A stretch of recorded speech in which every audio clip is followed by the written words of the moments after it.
Bollywood actress Sonakshi Sinha তার husband জাহির ইকবালের সাথে ফিল্ম প্রডিউসার রমেশ তরানির দিওয়ালি পার্টিতে উপস্থিত হন। গোল্ডেন কালারের আনারকলি শুটে সোনাক্ষীকে দেখা যায়। সোনাক্ষী শুটের সাথে ম্যাচিং জুয়েলারিও ক্যারি করেন।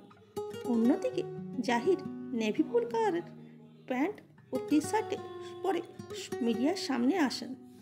এখানে জাহিরকে সোনাক্ষীর সাথে হাসি মজা করতে দেখা যায়।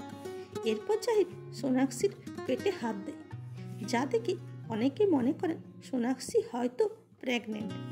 সোনাক্ষী বলেন, আমি দীর্ঘ 16 মাস ধরে প্রেগনেন্ট, অর্থাৎ সোনাক্ষী ও জাহিরের বিয়েরও 16 মাস পূর্ণ হতে চলেছে।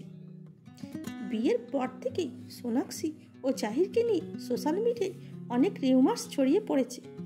কখনো সোনাক্ষীর মুসলিম ছেলেকে বিয়ে করা নিয়ে, আবার কখনো সোনাক্ষীর সিঁদুর পরা নিয়ে, আবার এখন সোনাক্ষীর প্রেগনেন্সি নিয়ে। তবে যাই হোক, সোনাক্ষী জানান, আমি এখন প্রেগনেন্ট নই, কিন্তু সঠিক সময়ে ঠিকই সুখবর দেব। Thanks for watching.